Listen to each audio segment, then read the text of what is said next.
Class 9th में lesson number 6 है lines and angle.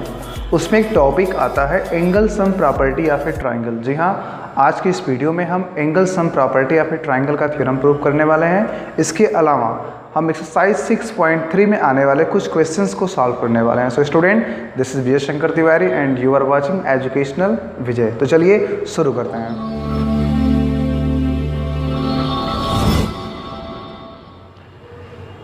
Student, angle sum property के theorem का स्टेटमेंट हमारा सिर्फ इतना है कि किसी भी ट्राइंगल के अंदर जो भी एंगल बने हुए हैं, मतलब मैं बात कर रहा हूँ about only interior angles, there sum is 180 degree. मान लीजिए आपके पास ये ट्राइंगल ABC है, तो हम कहेंगे angle A plus angle B plus angle C is equal to 180। Prove करना है to prove angle A plus angle B plus angle C is 180 degree, right. ये हमें आज प्रूफ करना है। तो चलिए हम शुरू करते हैं अपना वीडियो। देखिए, इस प्रूफ को हम करने के लिए कुछ बेसिक प्रॉपर्टी लेंगे पैरेलल लाइंस की। लेकिन देखिए यहाँ पे हमारे पास कोई भी पैरेलल लाइन नहीं है, तो हमें कंस्ट्रक्शन में छोटा सा लाइन खींचना पड़ेगा जो लाइन BC की पैरेलल हो और AC पास करे। मतलब मान लीजिए अगर मैं इस लाइन का नाम दे दूँ D और E, तो मैं यहाँ पे लिखूँगा कंस्ट्रक्शन में कि ड्रॉ अ लाइन। चलिए पहले हम लिख लेते हैं कि हम यहाँ पे कंस्ट्रक्शन क्या करने वाले हैं। आपको पता है जब भी प्रूफ वाली बात हो तो हम कंस्ट्रक्शन वहाँ पे कर सकते हैं। तो गाइज, हम कंस्ट्रक्शन में क्या करने वाले हैं, draw a line DE passing through A parallel to BC। या आप ऐसे लिख लीजिए, ड्रॉ अ लाइन, लाइन का नाम क्या है, DE है, तो draw a line D parallel to BC, parallel to BC and passing through A, जो A से होकर पास करे, पासिंग थ्रू A, राइट। ये इतनी बात हमने नोट कर लिया। यानी हमने यहाँ पे क्या किया कि A से पास होने वाली BC के पैरेलल एक लाइन खींच लिया। BC और जो DE है ये आपस में पैरेलल हैं। तो आपको याद होगा कि अगर दो लाइनें पैरेलल होती हैं तो उसमें कुछ एंगल्स बराबर होते हैं, और उसमें से एक एंगल का नाम होता है जिसे हम बोलते हैं अल्टरनेट एंगल्स। क्या हम बोलते हैं उसको, अल्टरनेट एंगल। ध्यान दीजिए, अगर DE और BC दोनों लाइनें पैरेलल हैं और मैं कहूँ कि जो AC है वो हमारा एक ट्रांसवर्सल है इन दो लाइन के लिए, चूँकि ABC हमारा एक ट्राइंगल है, लेकिन फिर भी अगर DE और BC के पॉइंट ऑफ व्यू से बात किया जाए तो हम ये कहेंगे कि DE और BC के लिए ये जो लाइन AC है वो एक ट्रांसवर्सल है। मीन्स वो उसको दो पॉइंट पे कट कर रही है, एक पॉइंट A है और एक पॉइंट C है।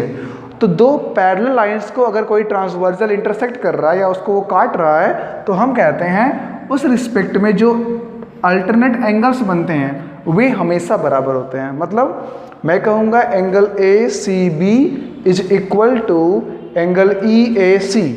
फिर समझ लीजिए, एंगल ACB मतलब ये वाला एंगल वो बराबर किसके होगा, EAC के बराबर होगा, मतलब इसके बराबर होगा। तो अब यहाँ पे हम नोट कर देंगे angle A is equal to angle C, या शॉर्ट फॉर्म में या हम ऐसे लिख सकते हैं, from property of parallel lines,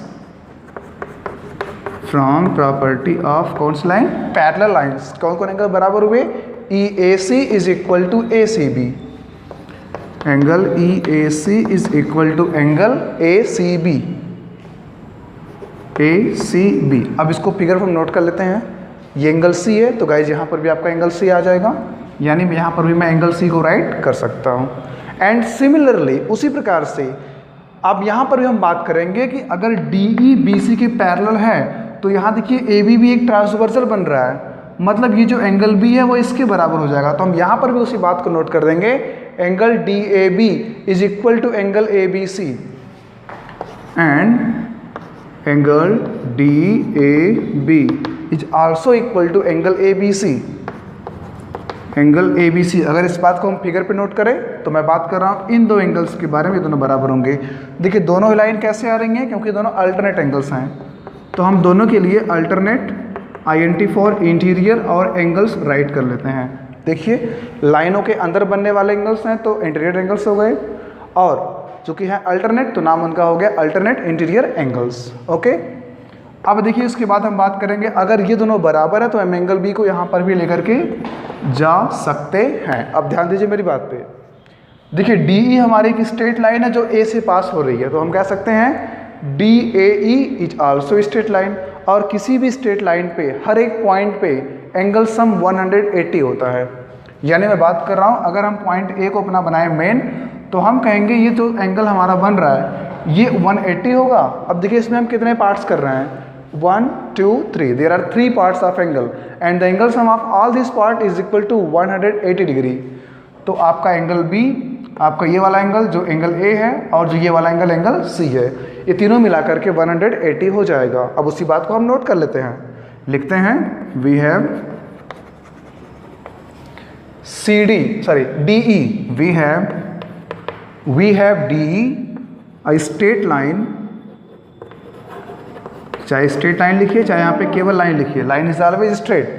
अगर D E a straight line है तो angle sum is always equal to 180 degree, means we can write here angle B plus angles A plus angle C is 180। तो चाहे इसको आप B ए सी लिखिए या आप इसको angle A plus angle B plus angle C लिख लीजिए, ये दोनों मिलाकर के 180 ही होते हैं, राइट। तो देखिए यहाँ पर हमने इसको प्रूफ कर दिया। जो अभी हमने थ्योरम 1 प्रूफ किया है, इस थ्योरम तक बात नहीं खत्म होती है।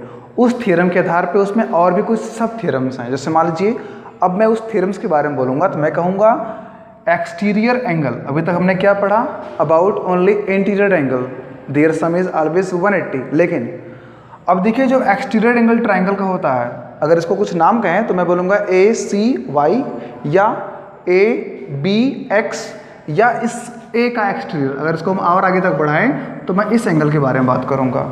अगर मान लेते हैं हमारा पॉइंट कोई जेड है तो मैं बोलूँगा जेड ए सी, तो इस एंगल ए का हो जाएगा एक्सटीरियर, राइट। चलिए सुनते हैं। तो अब यहाँ जो हम बात करने वाले हैं एक्सटीरियर एंगल के बारे में, उसका हमारा थ्योरम पहले क्या होता है वो हम जान लेते हैं। देखिए उसका थ्योरम है exterior angle of A triangle. थोड़ा सा मैं यहाँ पे लिख दूँ स्टेटमेंट। थ्योरम क्या होता है, exterior angle of a triangle is equal to sum of opposite, या यहाँ पे 2 भी आप जोड़ सकते हैं, क्योंकि अगर हम एक को लेंगे तो 2 ही बचेंगे। Sum of 2 opposite interior angles, sum of 2 opposite interior angles. अब इसको हम थोड़ा सा डेरिवेशन के रूप में लिखते हैं। क्या मैंने लिखा है एक बार फिर पढ़ लेते हैं। देखिए exterior angle of A triangle, यानी कि अगर मान लीजिए आपका सी एक्सटीरियर एंगल है तो हम बोलेंगे जो एक्सटीरियर एंगल है सी का, यानी नाम इसका क्या होगा, चाहे तो आप ई एक्स टी करके सी लिख लीजिए।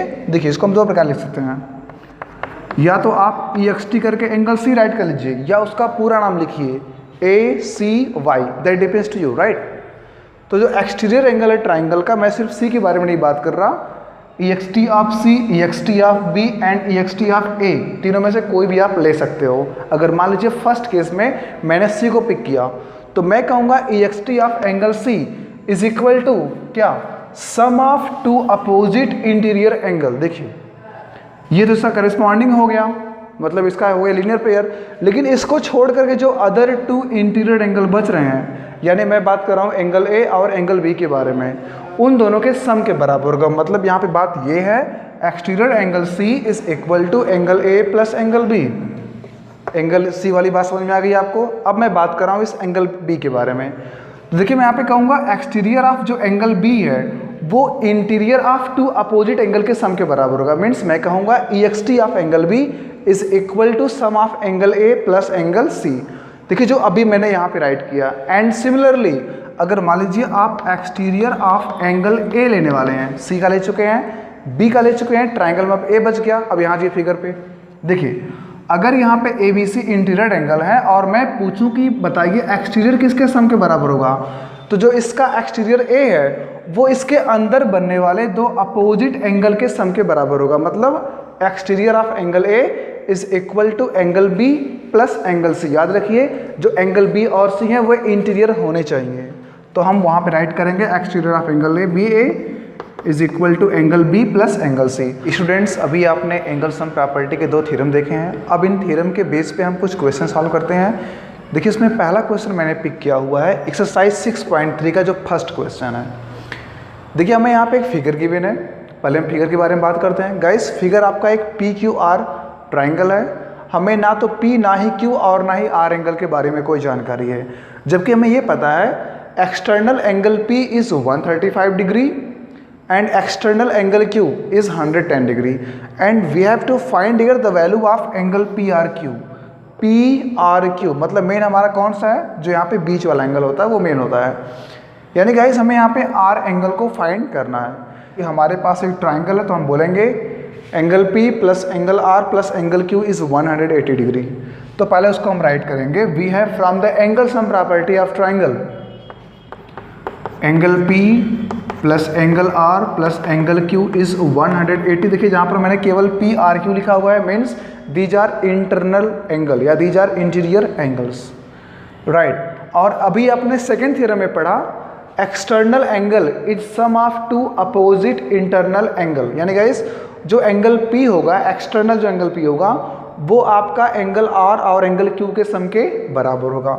मतलब आप यहाँ पे लिख सकते हैं कि जो एक्सटर्नल एंगल P है वो angle R plus angle Q के बराबर है। देखिए मैं बिल्कुल इसको बेसिक से बता रहा हूँ, एकदम ध्यान समझिएगा। आपको पता है कि जो एक्सटर्नल एंगल P है उसकी वैल्यू हमें 135 गिवन है, तो हम इस प्लेस पे 135 भी राइट कर सकते हैं। तो चलिए हम इसको आगे स्टेप में कर लेते हैं। यानी कि एक्सटर्नल एंगल P अगर angle R plus angle Q के बराबर है, तो गाइस यही जो आपका एंगल R और एंगल Q है ये आपके इसकी वैल्यू मीन्स 135 के बराबर हो जाएंगे।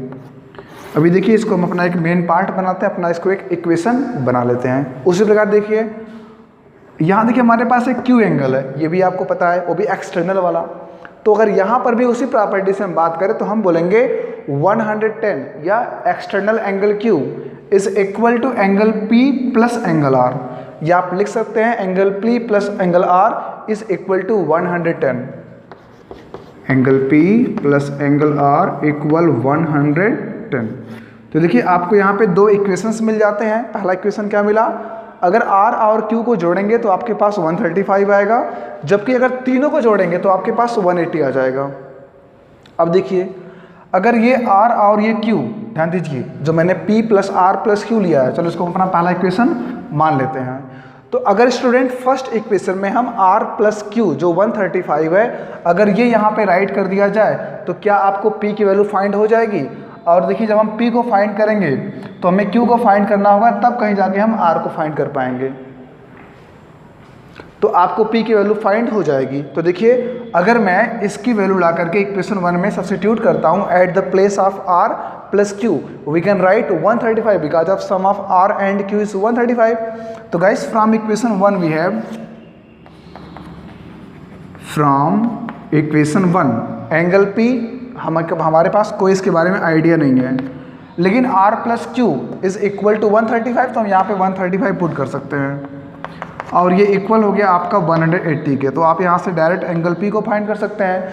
तो अगर 180 माइनस 135 करेंगे तो आपके पास जो आंसर है वो हो जाएगा आपका 45।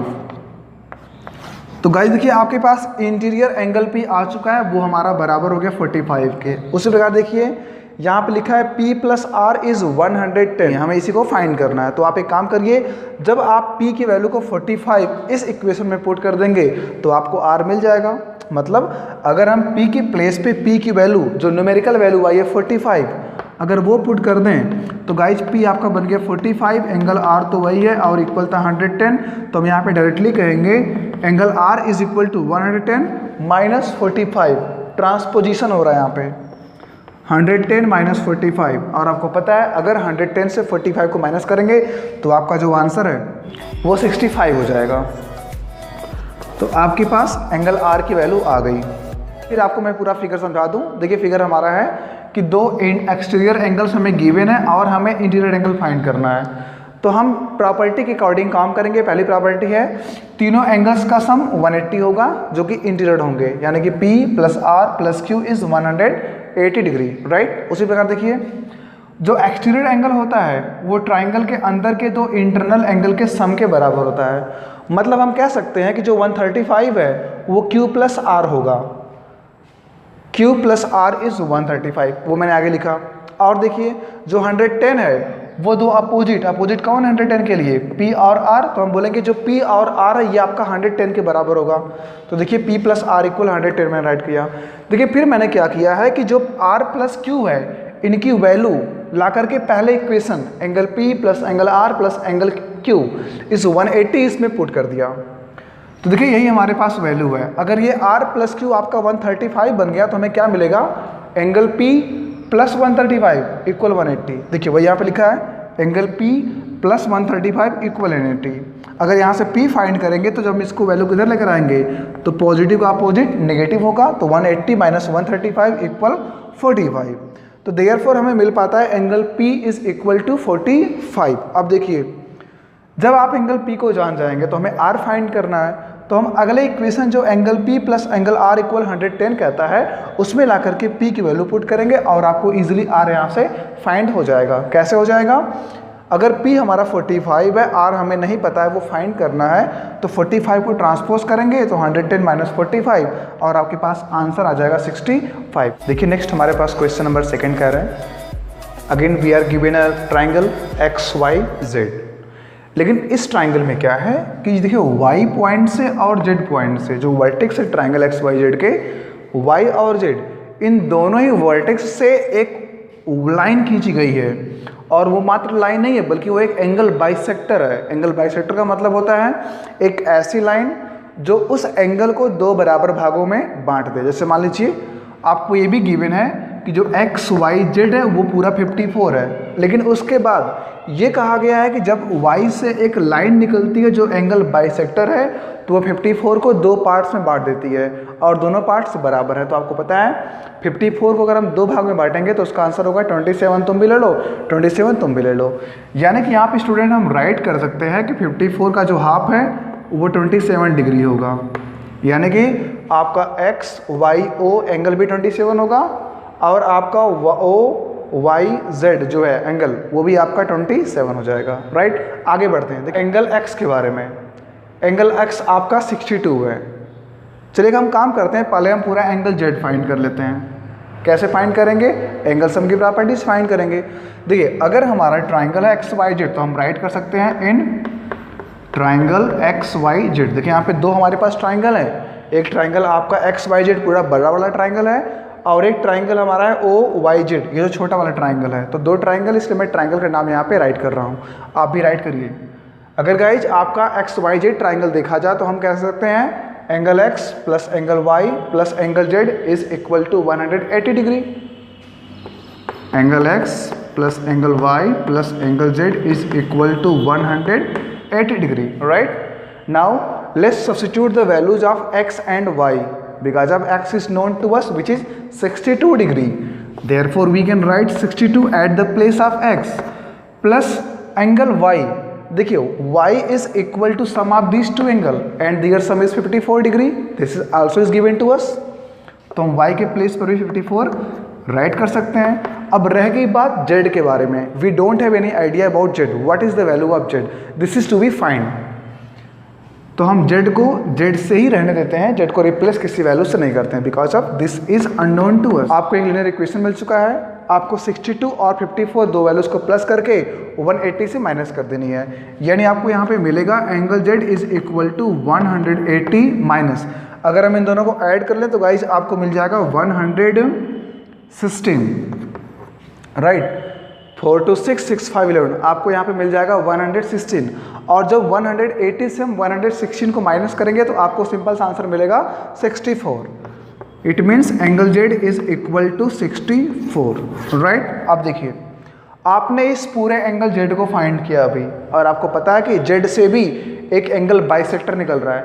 यानी कि अगर 62 को भी हम दो भाग में बांट दें तो हम इन दोनों एंगल्स को अलग अलग पा सकते हैं। और देखिए आपसे पूछा भी गया है कि OZY की वैल्यू क्या होगी। तो गाइस जो OZY है वो पूरे एंगल Z का हाफ है। तो हम राइट करेंगे देयरफॉर जो एंगल OZY है वो हो जाएगा हाफ ऑफ एंगल Z। देखिए यहाँ पर मैं एंगल Z लिख सकता हूँ या फिर मैं XZY भी लिख सकता हूँ।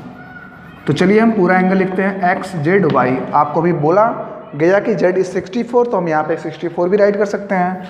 और जो हाफ ऑफ 64 होगा वो आपका इक्वल हो जाएगा 34 डिग्री। मीन्स जो पहला पोर्शन हमसे क्वेश्चन पूछ रहा था वो आपने पता कर लिया, that angle is equal to 32 degree. तो यहाँ पे हम 32 राइट कर सकते हैं। देखिए अगला क्वेश्चन क्या पूछ रहा है, इसी में एक और पार्ट है, वो है वाई ओ जेड फाइंड करने की बात हो रही है। देखिए वाई ओ जेड हमें कहाँ मिल जाता है, वाई ओ जेड, यानी देखिए ये एंगल हमारे पास अननोन है। तो देखिए अब हम बात करेंगे सेकेंड ट्राइंगल में। जैसा मैंने बोला आपको, यहाँ पे हमें दो ट्राइंगल मिल रहे हैं, एक तो एक्स वाई जेड बड़ा वाला ट्राइंगल है। अब इस ट्राइंगल के अंदर इसी वाई जेड बेस पर एक और ट्राइंगल है और उसका नाम है आपका ओ वाई जेड। तो सेम प्रॉपर्टी हम यूज़ करते हैं, एंगल सम की property. Means angle O plus angle Y, angle Y का मतलब सिर्फ ओ वाई जेड, ना कि X Y Z, right, plus angle Z is also equal to 180। चाहे ट्राइंगल कोई भी हो, चाहे वो बड़ा ट्राइंगल चाहे वो छोटा ट्राइंगल हो, दोनों ही प्रकार के ट्राइंगल में एंगल सम हमेशा 180 होता है। तो हम यहाँ पे अब बात करेंगे दूसरे ट्राइंगल में, मतलब अब मैं लिखने वाला हूँ in triangle O Z Y, angle O plus angle Z plus angle Y is equal to 180 degree, right. Angle O हमें नहीं पता है, लेकिन गाइज आपको ये दो एंगल पता है, 27 एंड 32। तो हम एंगल ओ को एंगल ओ ही रहने देते हैं, जबकि जो जेड और वाई है इनकी वैल्यू 27, 32 हम ला करके सब्स्टिट्यूट कर लेते हैं और ये होगा इक्वल 180 डिग्री। तो एंगल ओ हो जाएगा। इसके बाद देखिए if 27 is added to 32 we will here get 59, और अगर 27, 32 को हम ऐड कर दें तो हमको मिल जाएगा 59। आपको एंगल ओ फाइंड करना है, तो एंगल ओ की वैल्यू हो जाएगी 180 माइनस 59, राइट। और जब हम माइनस करेंगे तो आपके पास एंगल की जो वैल्यू है वो आ जाएगी 121।